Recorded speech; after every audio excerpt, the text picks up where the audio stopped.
Greetings. We are live. Fantastic to be here this morning. Little late start. Wanted to do a run through, make sure everything was working properly. I think we're getting better and more polished with the stream. So I'm really excited about that. And all we're looking for is constant improvement and focusing on producing the show, right? Just as basketball officials, we're looking for improvement, but focusing on the game. Greetings, everybody. It's Greg. Glad to see everybody. Grace is in the house, a local. Jason Hayes from St. Louis. Alfred Kennedy. Excellent. Alfred, where are you from? Refresh my memory. And Mike Goodwin holding it down from the great state of Alaska. Billy Mack. A small little corner of Connecticut in the house. Alfred, good to see you. Jenison, Michigan. Excellent. Okay, Michigan is properly represented. If Michael Hogg shows up, he is from the great state of Indiana. We remember that from last time. Erroneously accused him of being from Michigan. Wow. Great to be here. Great to see everybody. We continue our ramp up to the hopefully normal season that is in our future in the fall. Fred Thompson jumps in from Florida. Fantastic. So we have Michigan, Florida, Missouri, Alaska, and California. Tremendous. Tremendous. We are covering, we've boxed in the country. All right, fantastic. So, continuing our ramp up, excited about the season that is ahead. We are continuing our live streams to help basketball officials get better and take control of their officiating career by doing all the things, either staying refreshed or learning something along the way. Excited about that. Tremendous show supporter Tony Dye is in the house. Excellent. Excellent. Good to see you, Tony. So I got some exciting information for me personally. Over a couple days ago, one of our local assigners who usually assigns the AAU circuit games in May, when they would normally occur, for that initial off-season action, contacted me and said he had games this weekend. Unfortunately, I can't do the games this weekend due to previous commitments, but the following weekend I may move on the court, and we'll see how that goes. So that's exciting and scary. I hope everybody has. Let me know in the chat. Are games going on? Local AAU circuit, grassroots basketball tournaments, etc., going on in your area, and are you working those games? Let me get this down. I'd be curious to hear. The California situation, probably a little different than most. Our season was much later than others, and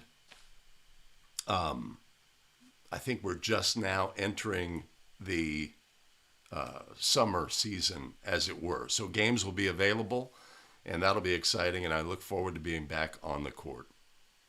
Les O'Connor jumps in. Excellent. Good to see you. Now, that is a Wolverine helmet. Are we also from the great state of Michigan? Jason Hayes says, has been doing AAU and high school summer leagues. That's awesome. Alfred Kennedy from Michigan. All right. So Alfred just started, the season started 2 months late. Okay. So you're probably well into an AAU season. So, working games in the summer, first of all, let's just talk about working games in the summer. Sometimes it's just give me some cash, right? I want to go out and work. I want to get some run. I want to stay connected with the game. And I want that here in the Bay Area. It would be $30 a game, hopefully for a 1 hour time frame, but maybe 1 hour and 15 minute. And so we get some cash, right? It's great to have that influx of cash. You get some run and stay connected, right? That's one level. And the other is if you're doing, let's say, a camp prep, right? You're going to be going to camp. It's a hiring camp. It's a big deal. You know, your high school assigner makes his decisions based on what happens at camp, etc. Then we have a little different perspective. Then we have our approach is going to be a little bit different, and we want to really be working on being excellent. And if we're going to be doing at a hiring camp, we're going to be doing 3-person. Usually AAU games are only going to be 2-person, and we need to be creative and find ways to connect with other partners who may be in a similar situation and say, hey, let's run 3 on those 3 games instead of 2-person, right? We could split the game fee. You guys keep the game fee. I'm working on my game, but we need to do things, really buttoned up. We want to be excellent. We want to work on our mechanics and our reporting and what have you. We're gonna use this time to get better and refine and talk about coverage situations and discipline and all these things. And that could be a fantastic environment for improvement. It's less low stress, but you can mimic. You can say, all right, look, up in the rafters there on the back row, that is the hiring guy for this league, and there next to him is the hiring guy for this league, and next to him is my high school assigner, right? And you visualize that, and I'm going to be working in front of them, and I'm going to be comfortable because I'm confident in my ability to officiate, etc.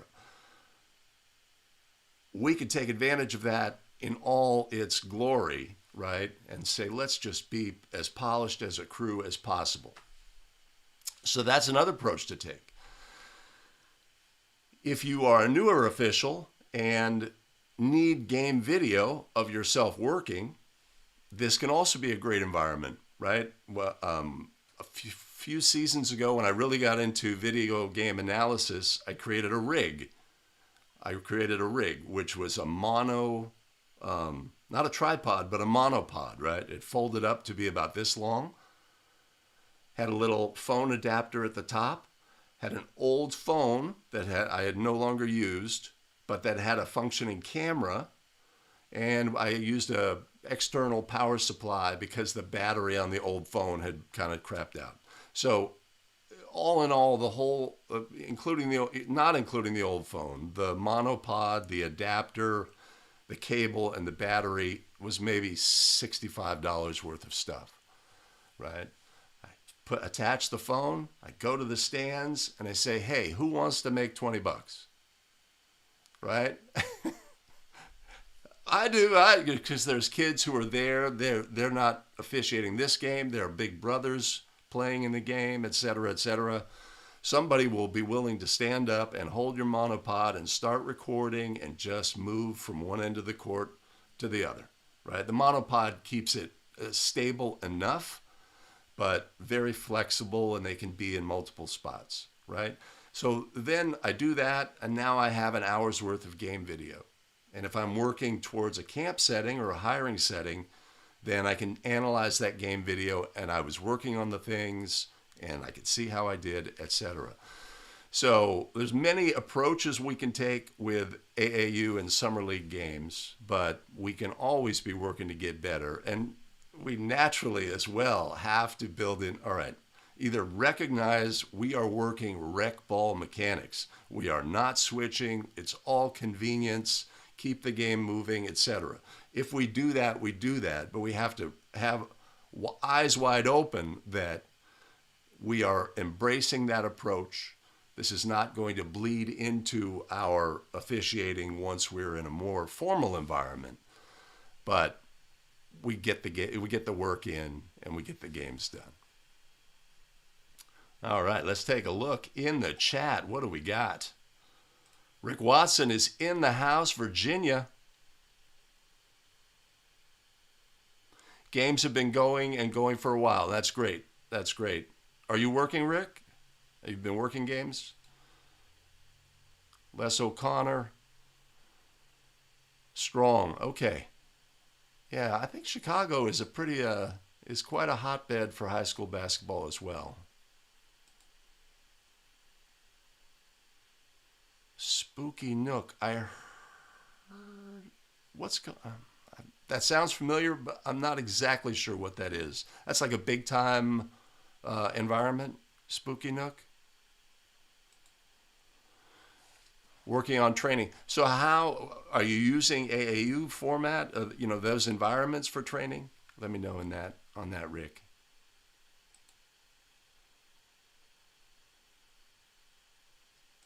Summer League, Summer League. I don't think we've had Summer League start around this neck of the woods. Again, the high school season just ended maybe a month ago. Mike Connor's in the house. Summer Leagues, going to camps, camp environments. Excellent. Okay, great to catch up with everybody. Let's do this. Okay, how am I looking? That's looking pretty good.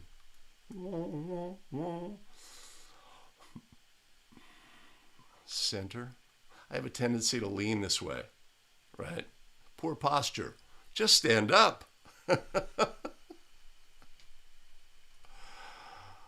All right, welcome back, everybody, to another edition of 5 Play Friday. What do we do on 5 Play Friday? We look at game video, look at plays, clips, try to get better, extract from them what we can, see the positives, see the negatives, see why we got plays wrong, see why we got plays right, see who is executing an understanding of the officiating system, either a 2-person system or a 3-person system. Having that fundamental understanding of those systems is critical as well. So we're looking for that. But before we get started with the show, let's take a look at our rundown. As we always do, our live schedule every Wednesday. Basketball rules expert, 7 a.m. Eastern. No. 7 a.m. Pacific, 10 a.m. Eastern. We look at play scenarios, National Federation of High School rules, see were the officials correct, yes or no. And then every Friday, 5 Play Friday live, we look at plays. We get better by looking at plays. We learn how to analyze game video.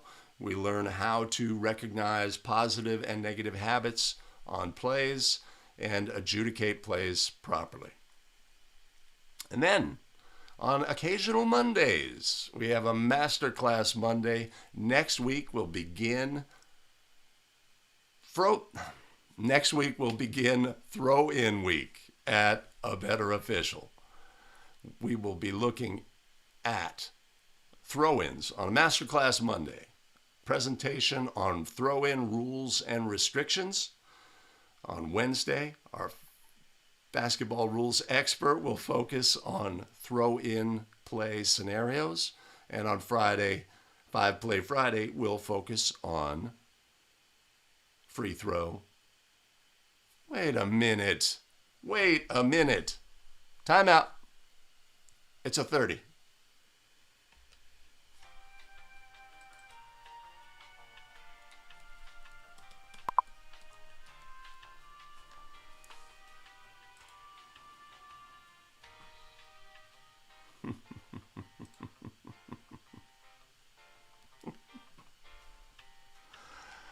Oh my goodness gracious. We're not focusing on throw-ins. We're focusing on free throws next week. Next week, Masterclass Monday.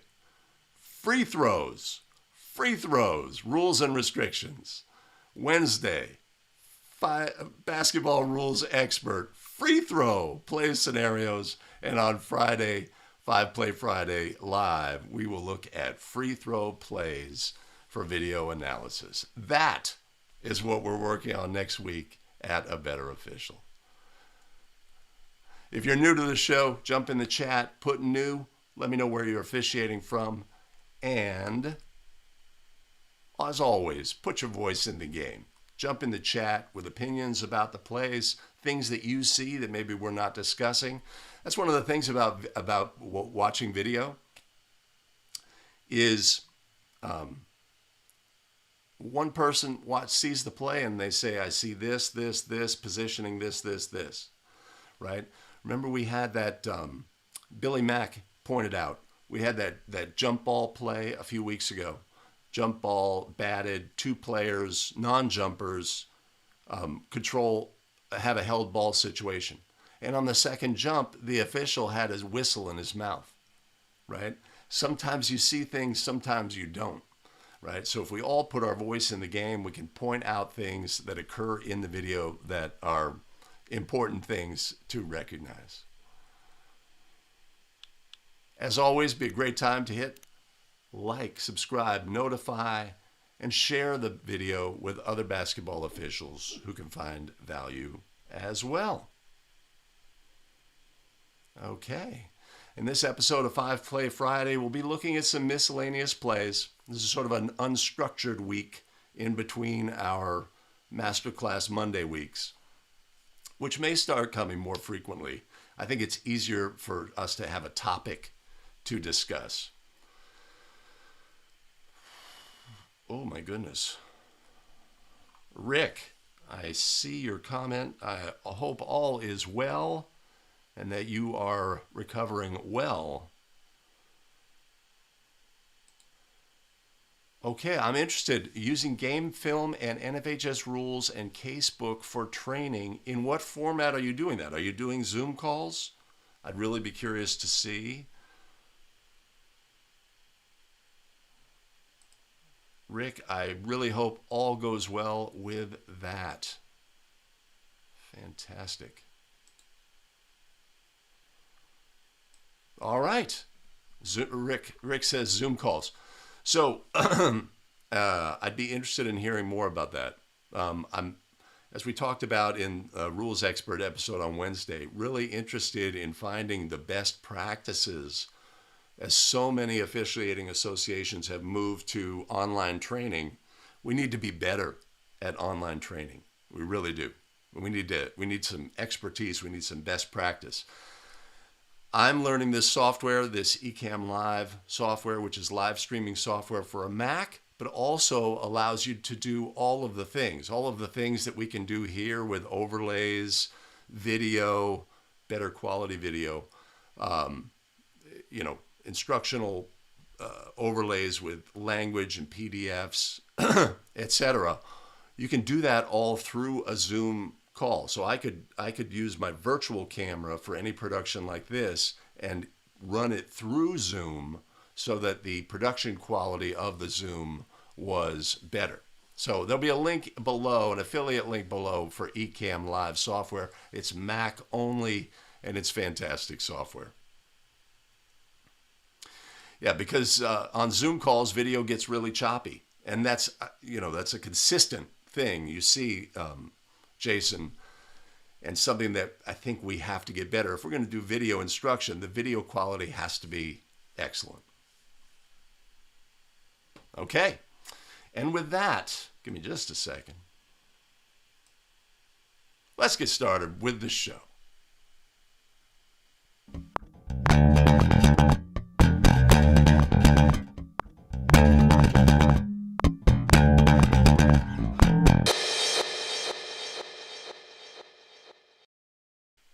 Greetings and welcome back to another episode of 5 Play Friday, the show where we look at video plays to get better. We focus on National Federation of High School basketball rules, and we're looking for qualities displayed on the video. The officials in the right position, were they working their system properly, and did they adjudicate plays properly? Greetings again, everybody. My name is Greg Austin with abetterofficial.com. We create video to help basketball officials get better and take control of their officiating career.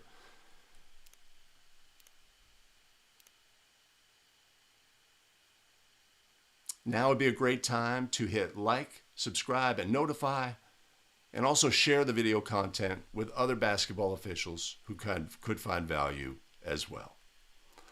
As always, have to give a shout out to our fantastic show supporters. Jay Severson, Scott Calvin, Chris Hirano, Paul Clay, and Mike Wong. Much appreciated and much love. If you want to support the show, you can always buy us a coffee, and there will be a link in the show notes. That list of show supporters, the SVSOA Mafia, the Silicon Valley officials, phenomenal support of the channel and of the show, and much appreciated and much love.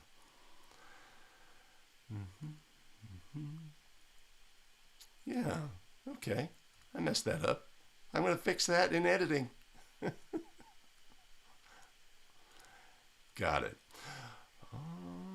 Okay. I'm going to fix this right here because I have skills. See that background change? Got a slight blur. Excellent.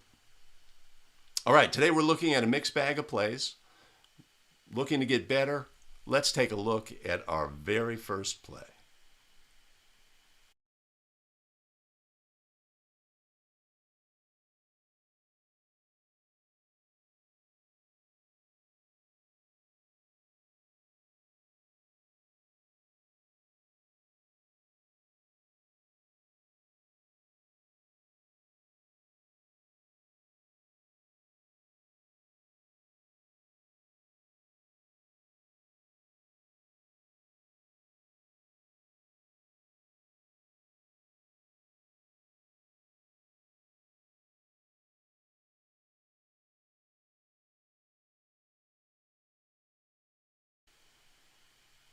Okay, fantastic. Let's see. I'm unmuted. Sound is good. Excellent. Okay. So this is just a great example of why video analysis is so powerful. It's a simple play, a common play. These kind of plays occur all the time. But are we doing all of the things? Are they right officials officiating the play? Do they have an open look on the play? Are they focusing on the right things? Are they displaying habits and fundamentals that will allow them to be successful in adjudicating plays? So we have a two-person game. Let's go here. Two-person game. Drive to the basket. Rebounding action. Ball's kicked out to the wing. And a three-point shooter. Well, get out the way, ref. Three-point shooter up top releases a try, and we have a foul while the ball is in flight. Right? Pretty straightforward. One of the things in working with younger officials, as lead, they watch the ball. A try is released, and then you see their head, you see the neck exposed, and they're watching the basketball. The game is so much simpler to officiate if we just officiate the players that we're supposed to officiate.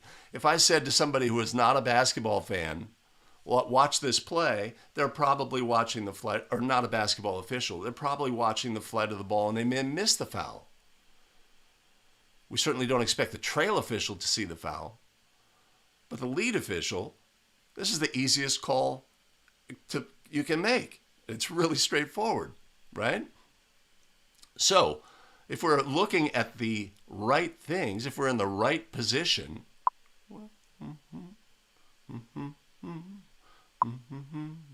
let's try this. We're going to break this out.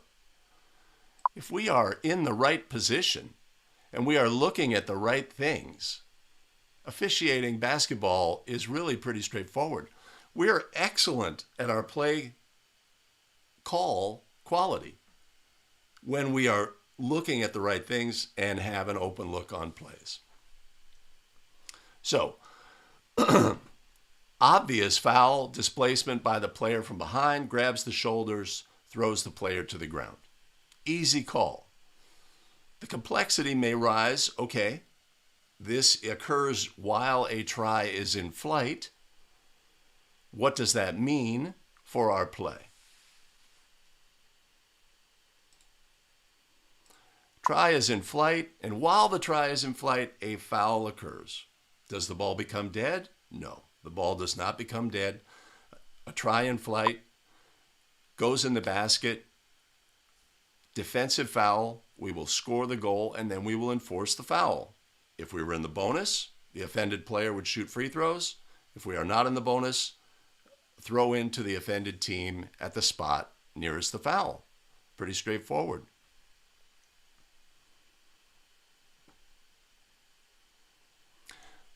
Pretty straightforward.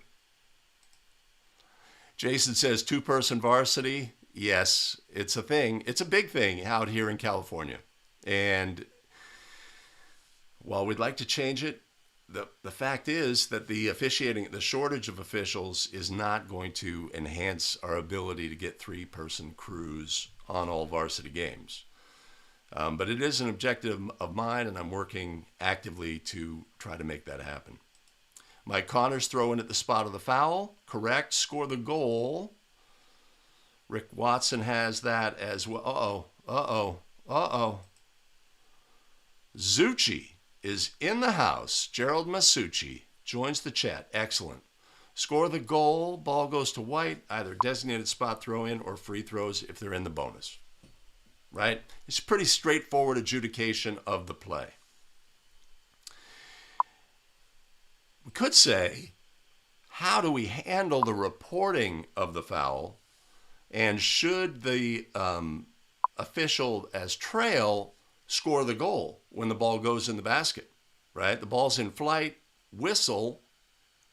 Do we score the goal or do we not score the goal, see what the foul is, etc., and then go through the process? That would be a question. I think it's pretty straightforward here. We're going to score the goal. We want our reporting official, when they go to the table, right? Hey, partner, the ball went in. We're going to score that. Right? Start by saying we're scoring the goal. It's a 3-point goal. Just to reiterate so that there's no confusion with the book. And then report the foul on blue, what do we have here? Blue 5 or something? Whatever it is. The tall, skinny kid. And then report the foul, and then we're going to administer the foul, and we need to know what that administration is, either bonus. The officials will switch here. The old trail will become new lead for the resulting throw-in, etc. Right? Really straightforward. Not a complicated play, but it brings up some fun things along the way as well. So let's watch our trail here. Rebounding action. Ball's thrown out. Right? We've all been in this situation. We were focused on something else. We did not recognize that player moving into a position to receive the pass. We are in Shittsville. It's a local community here in the San Francisco Bay Area. You've heard of Schitt's Creek, the very popular TV show. We have a local community called Shittsville, and I am now the mayor of that community when this ball is caught. As trail official, we didn't anticipate the play. We do not have an open look. The player's feet are pretty well behind the line. This isn't a situation. Sometimes that player is right up close to the line, and we have no look on the play. So all you can do is make an attempt to get a look. You have to make a decision, right? The player fakes one way, goes the next, and our ability to view is lost, but we have to fight for that open look. And if you are an official who is clearly trained to pursue an open look, you will always have these behaviors, right? Once that stack look appears in front of you, instinctively you move to get an open look. And that is what we want. We want that instinctive move when we have a stacked look, but we also want the anticipatory move in advance while the ball is in flight, moving to get the open look. Did not have it on this play. It's something we want in our game.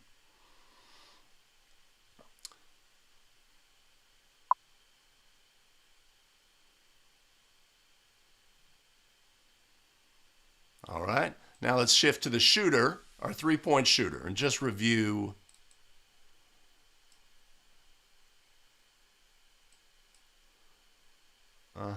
okay, I'm going to put that there. All right.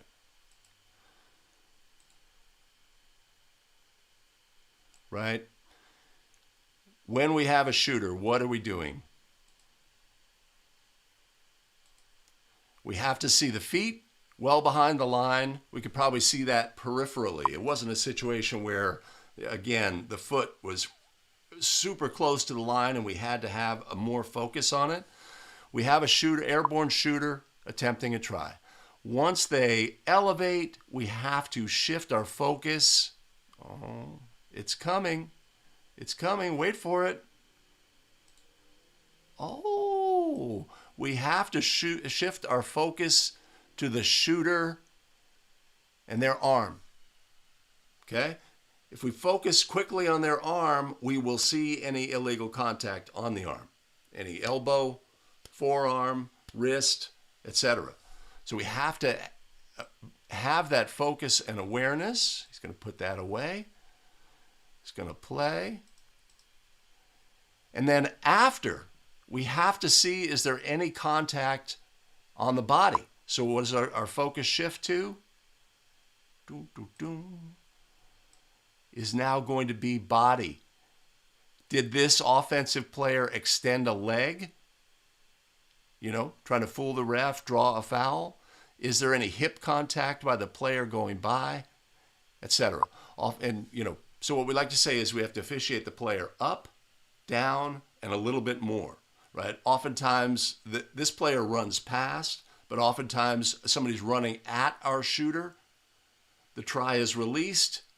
They're like this, but this player is moving closer. And something will happen afterward. They may run into them after the fact. So we have to stay with our shooters up, down, and a little bit more.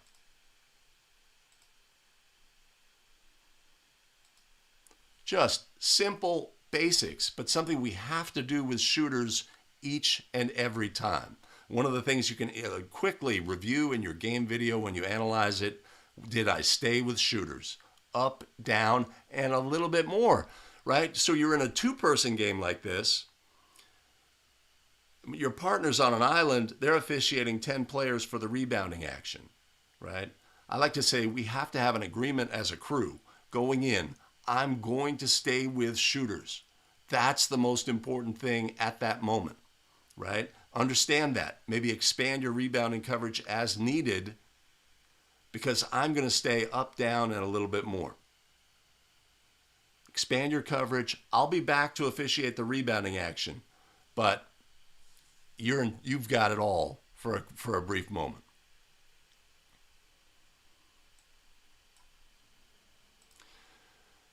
Thanks, Billy. So the other thing that we need to focus on is the landing, right? Whether there's contact in the air, but is the player allowed to land safely, right? So up, down, and a little bit more. I like it, Mike. Aim small, miss small, right? So it's a situation where we're officiating, we have a big view. Players moves into position. And again, if we're truly officiating the players in our primary, we perceive the player move into the shooting position. There's clues given, and we can position adjust so we have an open look. On the first part of this play, that did not happen. On the second part of the play, when the ball is caught by the shooter, the official has perceived them being in that position and a likely recipient of the pass. So we have a big picture view, and then, right, if we focus small on that for a point of contact, and then back out, body, landing, big picture, rebounding, right? That's our sequence. And if we execute that consistently, we will get shooting fouls, and we will understand that super critical real estate of up, down, and beyond. See, I'm building in a little pause there before I look down at the comments so that when I edit, it's improved. I'm super excited.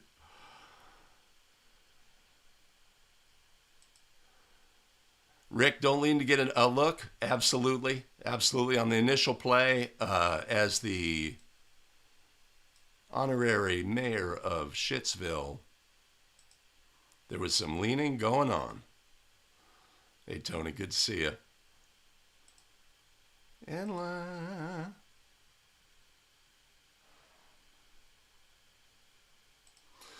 Billy Mack, if the ball had gone in and then the foul, it would have been an intentional or flagrant due to the dead ball. Yes, yes. But this foul occurred while the ball was live and in flight.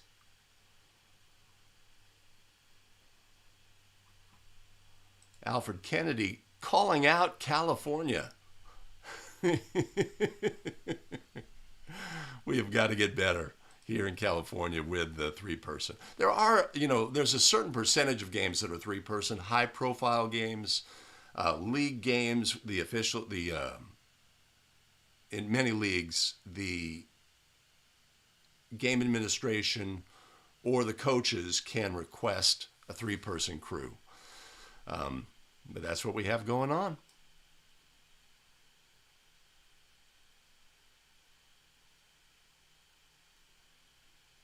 All right, fantastic. So again, what do we have? We have a very simple play, but we can analyze our game video and see all the things, that all the habits that are on display, how we can improve, etc. Oh, one more thing. Let's go back. So something that I like to teach officials is, and you can have an opinion about this or not, is a way to reinforce staying with a shooter up, down, and beyond is you have a three-point shooter here, don't mark until they land. Because that forces you to focus on the player up, down, and after they land, then mark. It's a way to slow you down and force officials to focus on the complete up, down, and beyond. All right. Got to mention that. Cool. Let's move on to our very next play scenario.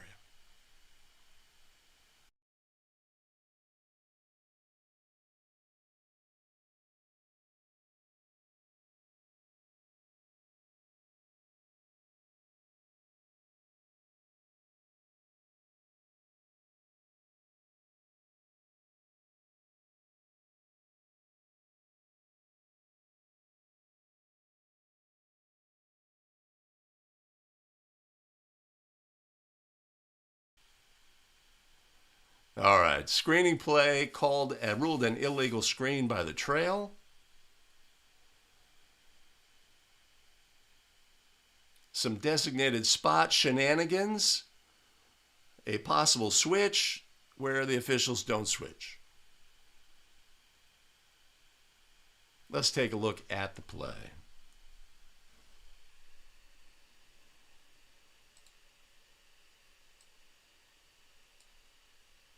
Again, two-person game.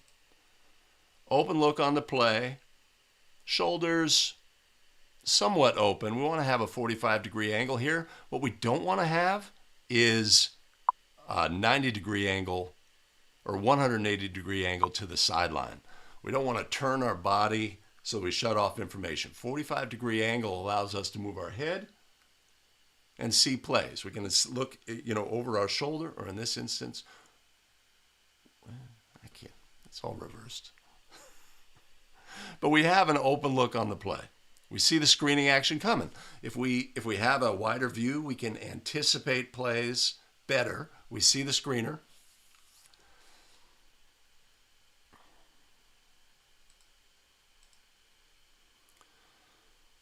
And they establish a legal screening position, right? Legal by rule. The screener waits for it and goes.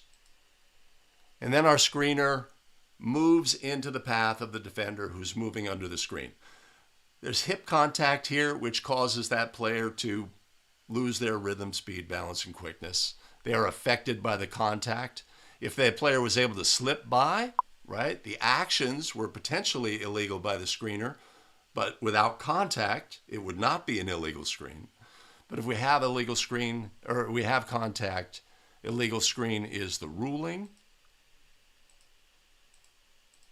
Team control, new mechanic would make this the player control signal. as we are, I guess, eliminating in National Federation of High School the punch, right? Really straightforward demeanor. Designate a spot, and then we sort of, for convenience, say, actually, let's go here, right? A foul occurred in the middle of the floor, sort of have that freedom.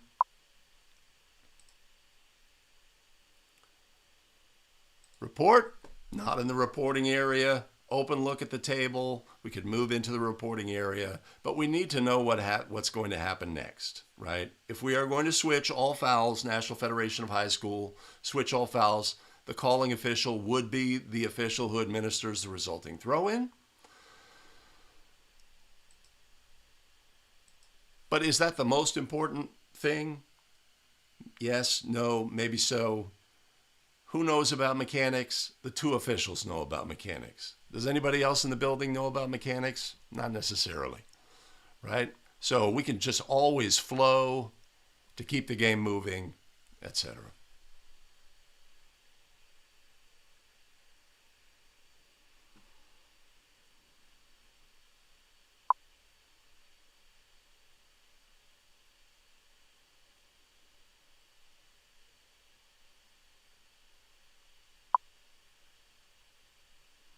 Okay. So a pretty straightforward play, but one that allows us to look at habits, right? Calling official makes the call and starts moving away, right? So clearly did not have in his mind that I know what's going to happen next. I'm going to administer a throw in here, right? We need, when we make a call, we need to know what's going to happen next. So we sort of made it up on the fly, end up looking a little unsure. Again, we know that we are unsure.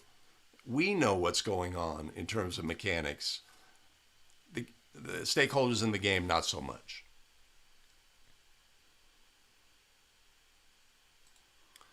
Alfred, I agree. Switching, if we do it well, it's like a dance, right? It's like Dancing with the Stars, and you got two people and they're executing fancy moves and what have you. It's just polished. It's just polished, and we like to have that. I like let the non-calling official dictate, right or wrong. So if your non-calling official says, makes a move to administer the throw in here, just flow. Just flow with it. And I think that's what we had on the play.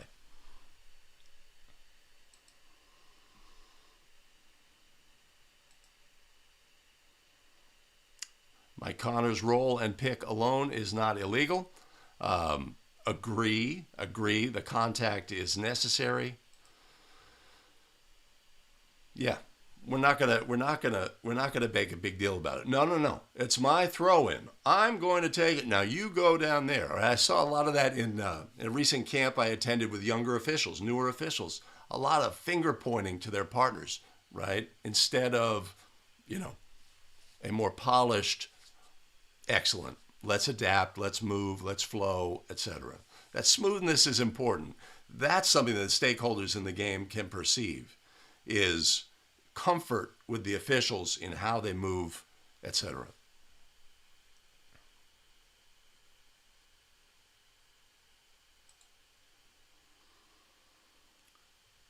CJPW, if trail official reports to the table, would have created a smoother rotation for all officials. So you're saying no switch, just go report in the reporting area, continue across and become new lead. That would definitely be smoother. And we talked about, in our pregame portion of the show, we talked about Summer League. That's definitely how we're doing it. Oh, Danny's in the house. You can pick and roll, but you cannot roll and pick. That's an excellent summation of rolling into a defender to create legal contact. Now, if we go back on this play, let me ask you this. If we go back, what if there's a switch here? What if this defender, wait a minute. What if this defender up and there is a switch that occurs on this play. Do you have anything different? We would then have the contact, but we would have a switch by the defenders, and no longer is the primary defender being prevented from defending their play. Those plays are a little more subtle, and one where we can say that the contact therefore becomes incidental if that switch occurred. Anybody have an opinion on that? I'd appreciate it.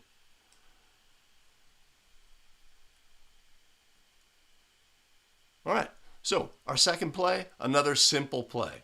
Simple, but what can we take from it? You know, we could spend time talking about the rule of screening. We could take time about the officials' positioning. We could take time focusing on using the reporting area properly. We could take time focusing on switching and how to execute properly, what should be done, what should not be done. And then we can also talk about, in the absence of doing it how it should be done, how can we smoothly roll into the next play? How best to handle that situation? That's why we analyze game video. The simple stuff jumps off.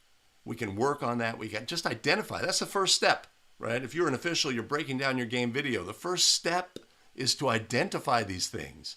I did that thing. I did not know we were supposed to switch. I did not do a better job of getting at least closer to the reporting area, etc. Identifying those first. Once you have them identified, then you can start to put together a strategy for how I'm going to analyze my game, how I'm going to approach my next game. I can't fix all of the things, but I do want to, or this game, reporting area. Every time I'm going to stick my left foot into the reporting area, right? Sometimes having that specific goal, like officials who work too high as trail, I will tell them, put your outside foot on the 28-foot mark that is on the court. Oh, okay. And then instead of just officiating and thinking they're in the right position, they have a landing spot that they can at least be aware of and do something, a specific action. So you can go into your next game and say, I'm going to put at least my left foot into the reporting area, like I'm sticking my toe in some water, right? That's going to be my strategy for the next game, and some other things will take care of itself as a result of that. John Smith's going to let it go. John, good to see you. Excellent. Yeah, because the contact therefore becomes incidental.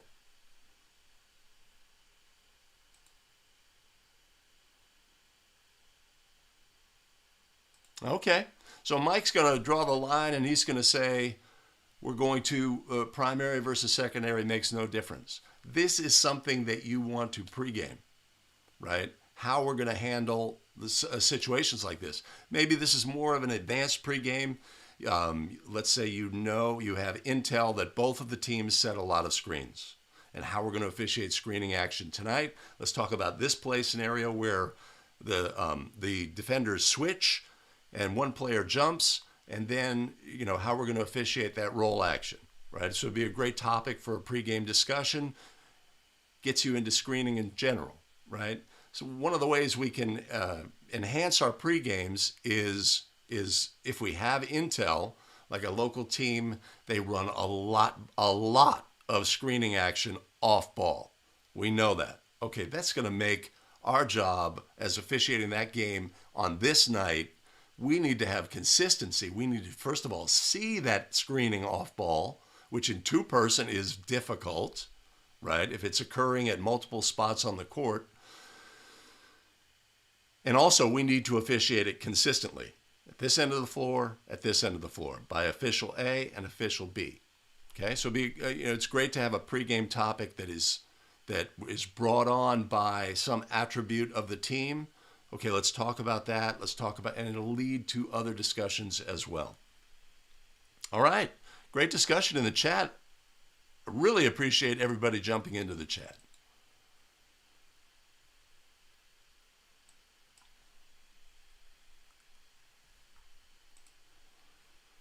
CJP Dub says, definitely pregame discussed. Don't want partners swallowing a whistle.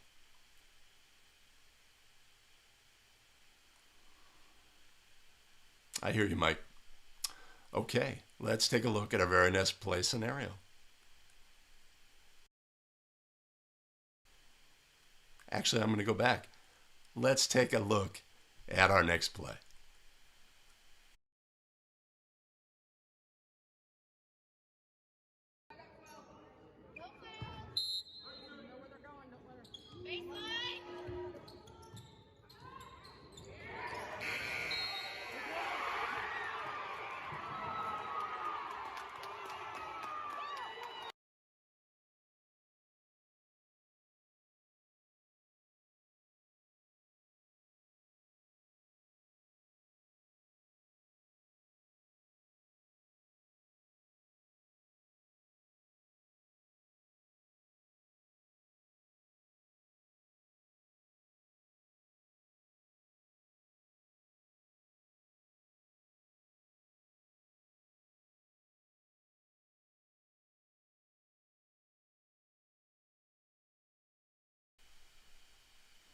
All right, last second shot. So first of all, let's do this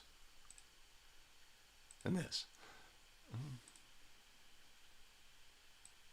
Let's go back.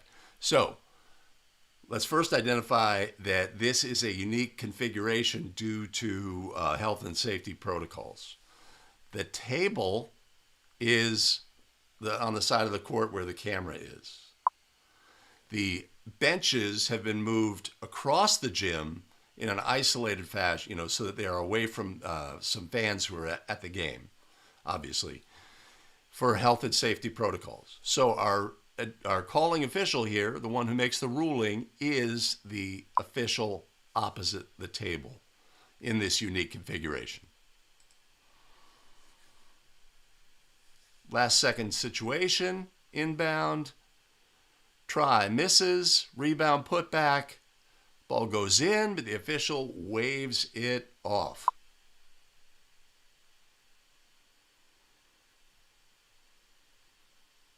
We can see lights are on, ball's in the hand, right? We can go back, we can use our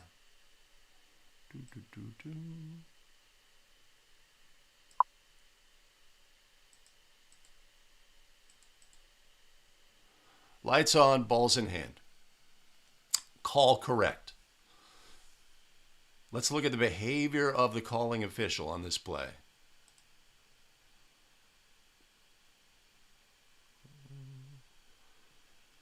Emphatic, right? It has some fantastic habits for this situation. Does not watch the ball. Is not focused on the basket.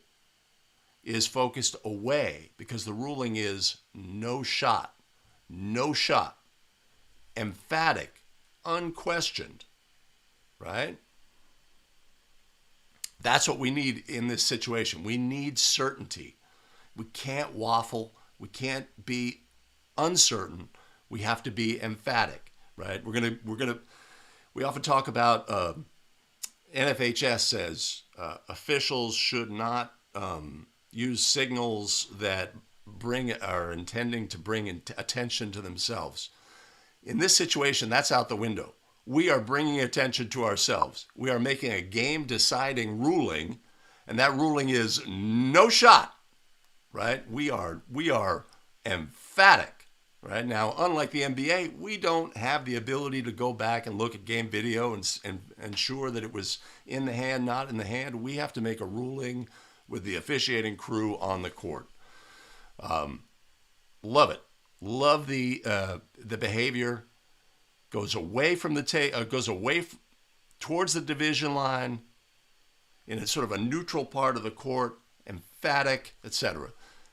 Possibly made one too many gestures, almost caught one of the players in the face. But a correct ruling, great habits, high certainty, no doubt. Let's see. I have some other things on this play, but let's see what we got. Oh. Les Connor says call correct. Time expired before try was released. That is correct. That is the correct ruling. Now let's go back and look at our non-calling official, right? So it doesn't.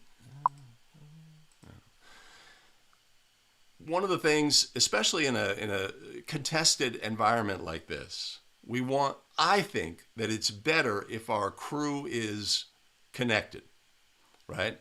So our non-calling official, who should definitely have an opinion on this play, and if we did not have a signal from the calling official, we want our other officials to have an opinion. And if that official who had an open look on everything, the game was right there. The entire game was that attempted try.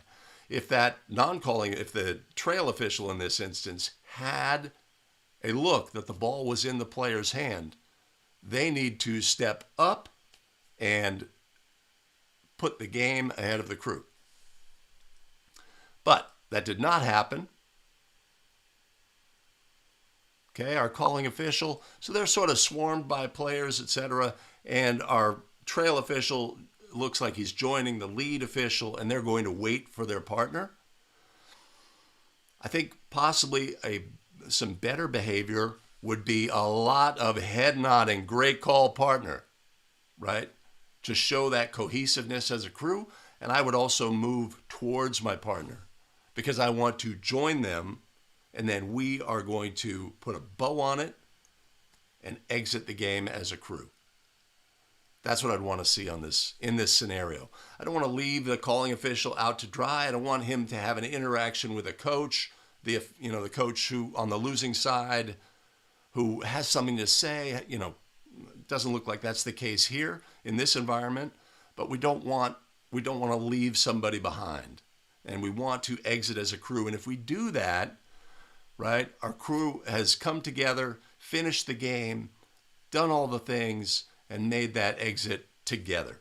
And again, lots of head nodding, etc. So I think that would be a great takeaway from this play if you have something similar in your game. And hopefully you do have something similar in your game. Those last second shot scenarios are fantastic. And if we get the play right, then it's really, makes us feel good as officials. Rick Watson says, call correct.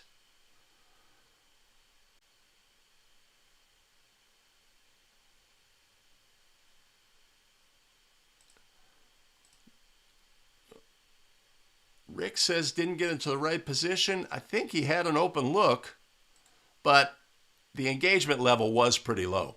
I'll say that. It's like the game is in the lane here, right? So we can step down and have a better look. We don't have to worry about the three-point shooter in the corner, et cetera, et cetera. We're down to like fractions of seconds. We can allow, again, just like when we're focusing on a shooter and a point of contact, our vision can get smaller, right? If we're the trail official, it's like I see that clock on the stanchion. I see the lights on the stanchion. I don't know if there's a clock on this one. I see the lights. I see the player. That snapshot, ball's in the hand, call correct. Great job, partner. Great job. Great job. Fantastic, right?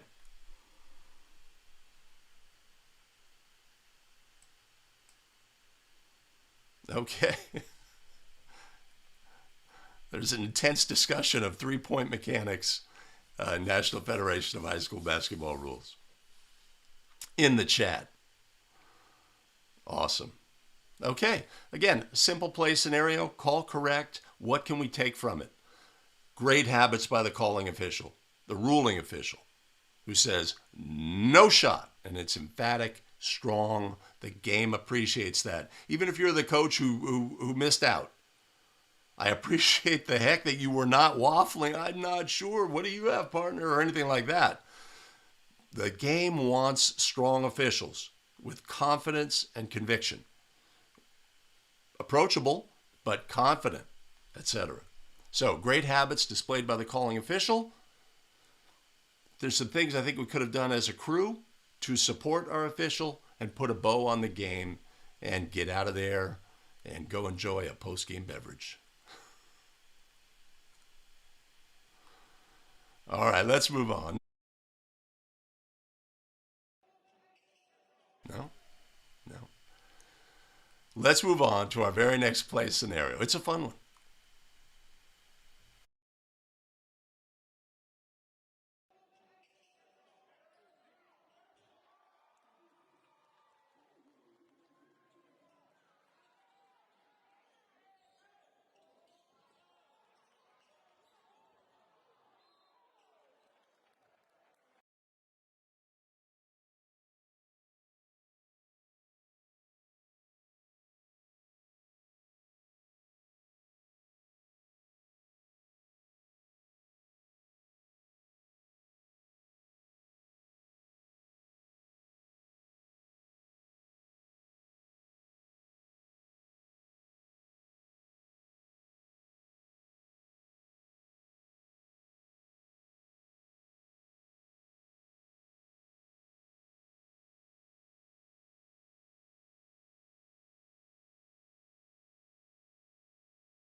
All right, this play has all the things.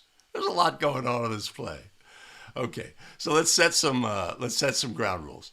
Super shallow end line at this gym, small gym in Richmond, California. Small gym, not a lot of room on the end line. It is what it is. These two players, player A and player B, twins. Twins. Makes it fun. They ran this situation passing the ball out of bounds prior to a throw-in after a made basket. They did it like 3 times in the game. Usually you only see this end of game scenario after a timeout, running a play, etc. These guys, it's just part of their game.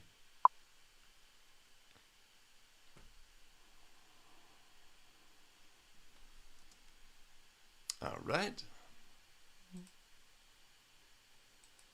So what do we have? Let's start from the beginning. Alley-oop, dunk. Scored goal. One player grabs the ball. All right. Player jumps. Okay, so let's just go through the basics.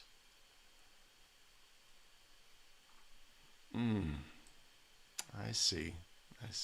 Give me a sec. Let's go through the basics on the throw-in. After a made basket, player A1 has the ball and is holding the ball out of bounds and passes the ball to A2, who is standing out of bounds. Is this a legal play? Yes, it is, after a made basket, right? As the administering official, something funny has happened, something unexpected.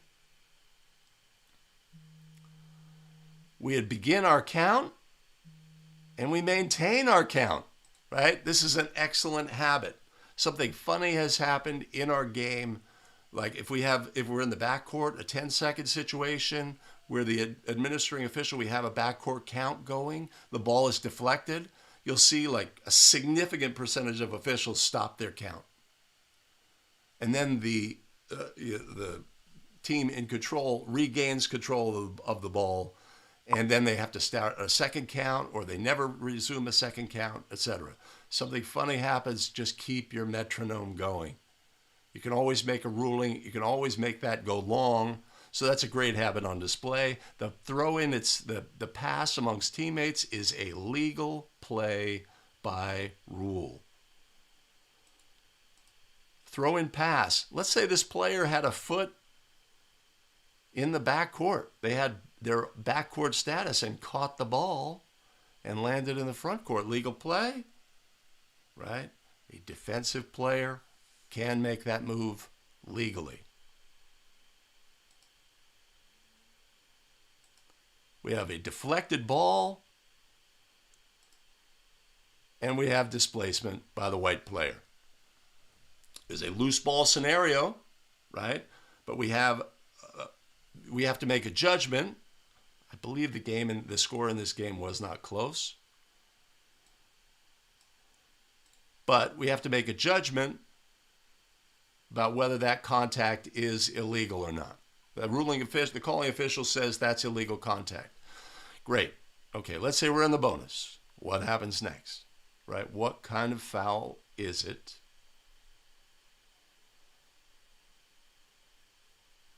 It would be a team control foul by rule. Again, status, status, status. Which team is in control for the purpose of fouls administration? Red is in control. Release a throw-in pass. Who is in control? White has team control. Does at any point red gain team control on this play? No. No, they do not. There's no change in team control. This would be a team control foul by rule. If this occurred in the first minute of the game or when the team was in bonus, we need to identify these fouls for what they are. That is a team control foul.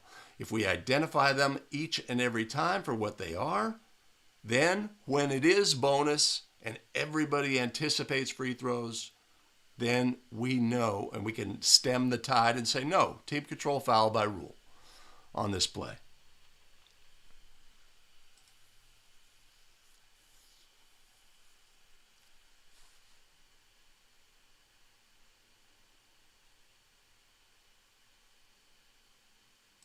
Okay, so pretty straightforward play. Again, it's quirky, something funny, that's unusual. Keep that metronome going.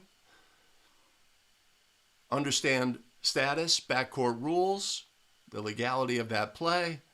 Understand what kind of foul you have put into the game and what happens next. Yeah, it was unfortunate. Obviously, the player was just, a victim of their momentum on the play. Rick Watson, team control, no free throws. Mike is in a concurrence, no free throws. Yeah, if in a similar situation, you could say, let's say the displacement was less dramatic. In this instance, the player was knocked to the floor. Their ability to play basketball was obviously impaired. But if we see what happens on the play, red does gain the ball and has an opportunity to go the other way. So if the contact itself was less displacement occurred, it was just a body bump, maybe it knocked the player a bit. Now we're going to get into Mike Connors saying illegal, legal, be pure in your judgment. But if that was the case on this play, because we do have two players sort of in equally favorable position pursuing a ball that has become loose, right? Let's take a look. They are both in equally favorable positions pursuing the ball. Red potentially has a fast break situation, but calling official in this instance says that displacement is so egregious that we must put a whistle on the play.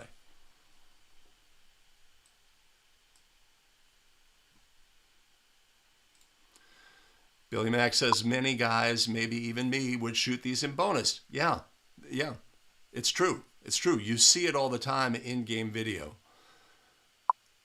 It's a confusing environment, right? This team had control, then this team had control, and now the ball's loose, etc. We just need to slow down and process. And if in the processing, it's the first period, the game has just started and this play occurs, and we know we're nowhere close to bonus, identify the foul. Identify the foul. Get the reps identifying team control fouls.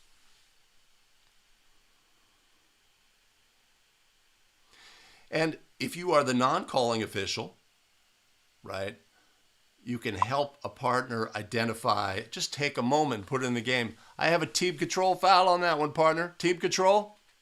Oh yeah. Okay. Yeah. Yeah, good one. Right? If it's appropriate in the environment that you're in, that can help another official along in terms of that process.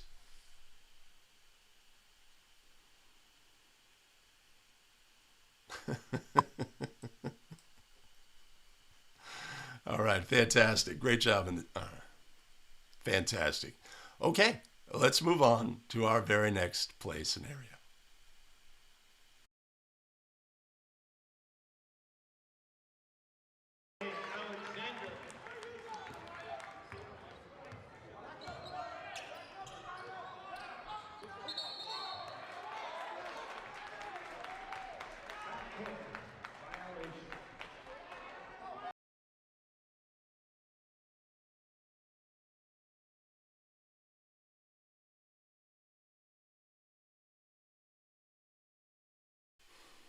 Okay, simple and straightforward. This play is left over from backcourt week.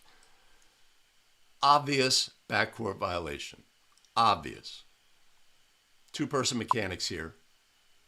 Everything's done correctly, but we often look at the troublesome and intricate plays, but it's also good to just see an obvious call and the correct administration, see it for what it is, and not lose any focus on plays, right? We have a situation where, all right, so we'll go through our checklist. Do we have team control on the court? Yes. Yes, we do. The player jumps from the front court and catches the ball in the air. When they jump from the front court, their status is having front court status. When they catch the ball's status has become front court status because it is contacted by a player with front court status. And then when they land in the backcourt, a violation has been committed because we had team control on the court, last to touch in the front court, and first to touch in the backcourt. Backcourt violation by rule. Simple and straightforward. But we see plays like this and we sometimes, well, wait a minute, I know there's something where a player could jump from the front court, catch the ball in the air, land in the backcourt, and it's legal. Right, that's the throw-in exception, of course. Simple and straightforward. Throw-in exception allows this same play to occur, but this was not a throw-in. This was a violation by rule.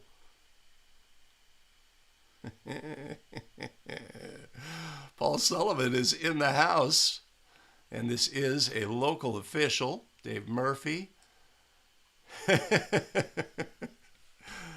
Great call, Paul. Great call.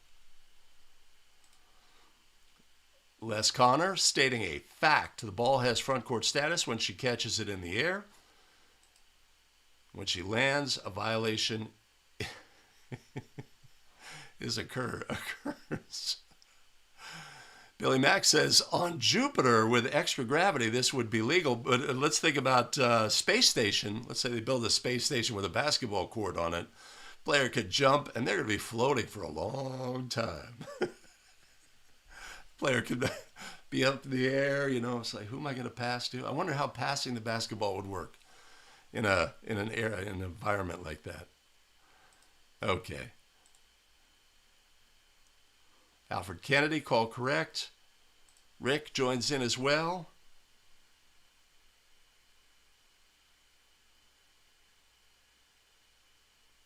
Excellent. Okay, so what do we have? We have this is like the probably one of the most obvious of backcourt plays. Always good to see the obvious to reinforce our understanding of the rule. Straightforward. And if we see plays like this and there's any sort of question that arises, it's good to tamp those down and nail them. All right, let's move on to our next play. Video not found.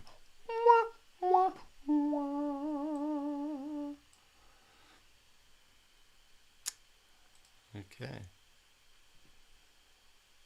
A little disappointed. I was like batting like not maybe 1,000, but I was in the high 900s with the show. Hold on just a second. Let me get this right.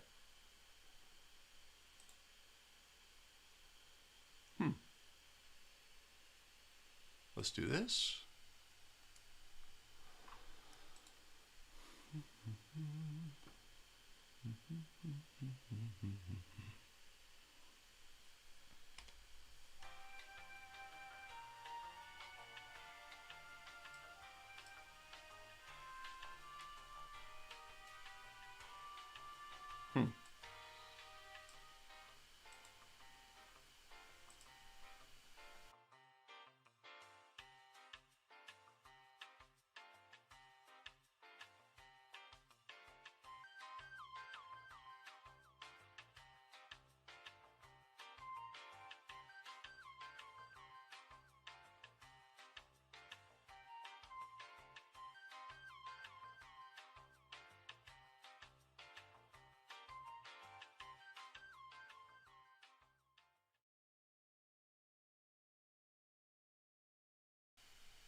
Okay, another super simple backcourt play, but one that can, if we react to it and don't process it, we can make a mistake. We have a throw-in play. Ball contacts player A2 on the court. The ball ends up bouncing in the backcourt. Player grabs the ball and moves into the front court. Right?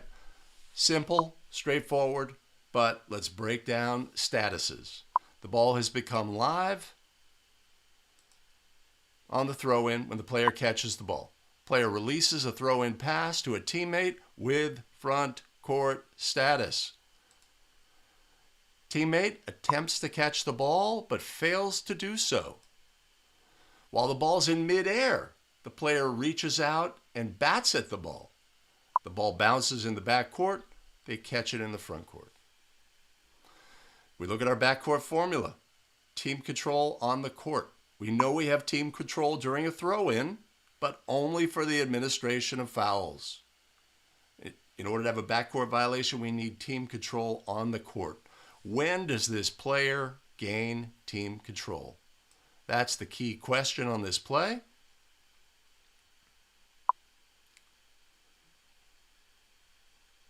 When they dribble the ball in the front court is when they gain control.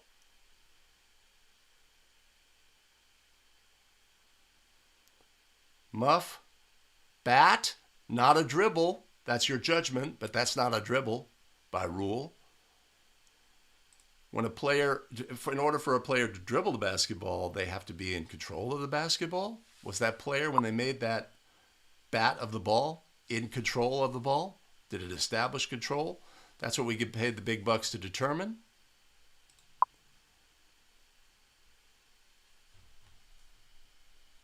And a pretty straightforward play, right? Call correct or no call was correct. There was no violation on this play, but obviously something funny happened. And if we react as officials and we don't take time to process, then we can get these plays wrong. Oh, let's take a look.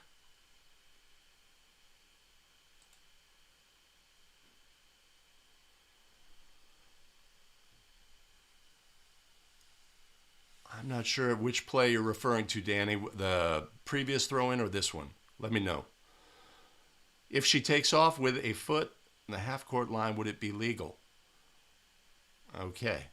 I'm going to assume that's based on that's going back to the previous play, Danny. So I'm making that assumption. The previous obvious backcourt play, there was kind of dark video. It's all about status. When the player jumped on that previous play, they had front court status. They caught the ball in the air, the ball gained front court status.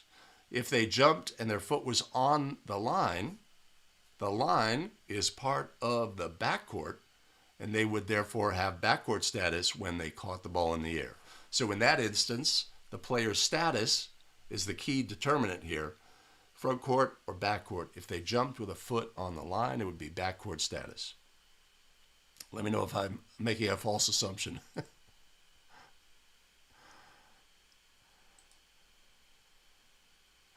Yes, Billy. It would be great if all backcourt calls were this easy. But if we look at the easy backcourt calls and reinforce our understanding of the rules, right? I mean, to me, the thing about backcourt calls is we can't necessarily look at them like a Rorschach test, where it's just like, I saw the play and I know the ruling, because there's processing that has to be done. We're taking information that has occurred prior to the actual moment where a backcourt violation may occur, and we have to process it. So we need to understand what it is we're processing: team control, last to touch, first to touch, etc., and and the status of the player involved. So if we look at easy plays, that could just reinforce, I understand the things that are going on this really easy play and the things that are making it determined. Then when we get to a complex play or a difficult play, we are in the habit of looking at those processes along the way. So I think it's great to review super simple plays as a result.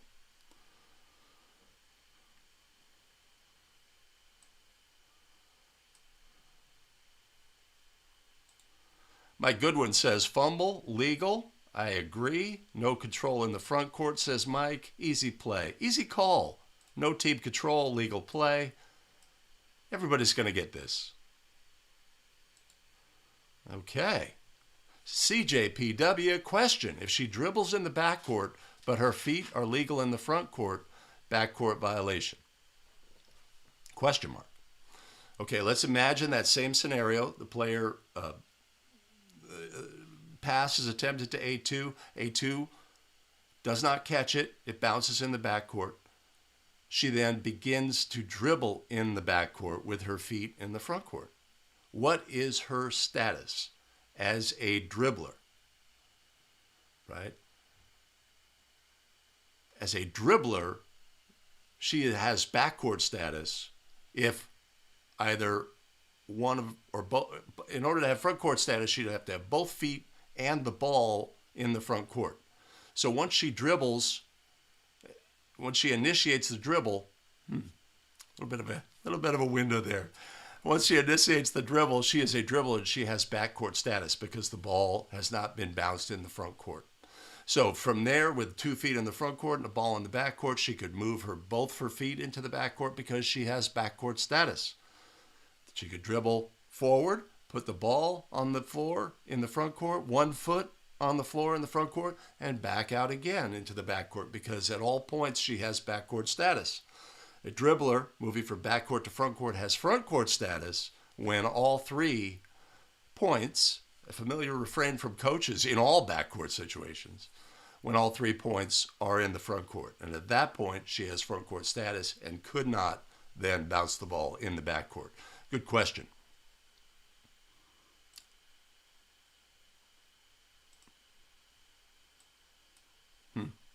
It's an interesting scenario. All right.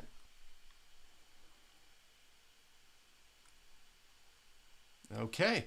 All right. Fantastic. Let's see where I am.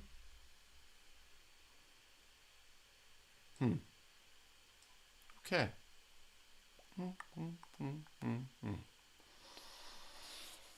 All right. Let me go through the process of ending the show. So thanks for joining us. All right. Thanks for joining us today and taking a look at plays, taking from them what we can, and getting better as basketball officials. Join us next week, 5 Play Friday Live, 7 a.m. Pacific, 10 a.m. Eastern. We'll see you then. No, I'm going to get rid of that. Okay. All right. Okay. Hey, thanks for joining us today on 5 Play Friday. If you find content like this valuable as a basketball official, now would be a great time to do all the things. You can hit like, subscribe, notify, and share the video with other basketball officials who could find value as well.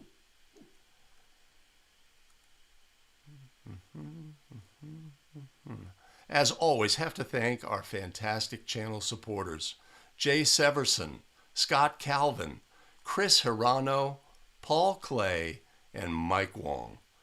Much appreciated and much love. If you want to buy us a coffee, you can hit the link above or in the show notes below. Fantastic. Hey, thanks for joining us today. Okay, screwed that up. Editing. We have additional video content for you here and here. Make your choice. Choose wisely. We'll see you in the very next video. Take care.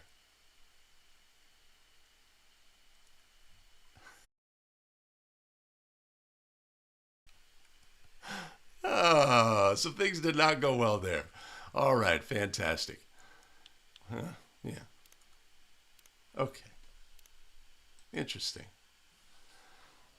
That's not right.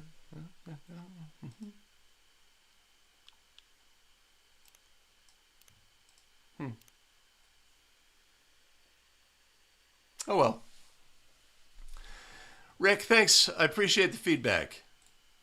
Appreciate the feedback. So I'm going to give this episode of 5 Play Friday, I'm going to give it a solid B+.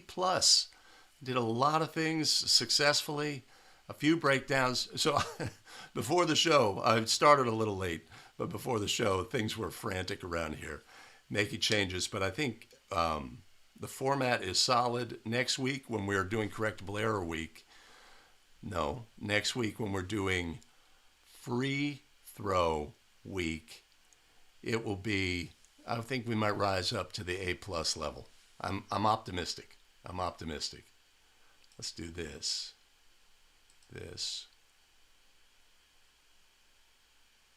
And this. Just a quick rundown. Next week, basketball rules expert, Wednesday, 7 a.m. Pacific. We'll be talking about free throw plays. 5 Play Friday, next Friday, 7 a.m. Pacific. We'll be talking about free throw plays. And on Monday, our Masterclass Monday, we'll talk about free throw rules and restrictions. It's going to be a fun one. I'm going to stretch my legs as my ability to do a presentation, and I hope you all will join us then. That. Cool. All right. Excellent. Seeing some mistakes. Free throw. All right. Everybody, I look forward to seeing you all next week. I really appreciate everybody jumping in on the chat. It was great chat today, great discussion. Love looking at plays, love looking at how we can get better as basketball officials, and I look forward to our next time together. As we like to say, have a great day, and you can really make it a great day by doing something for somebody which they could not possibly repay you. All right, everybody, we will see you next time.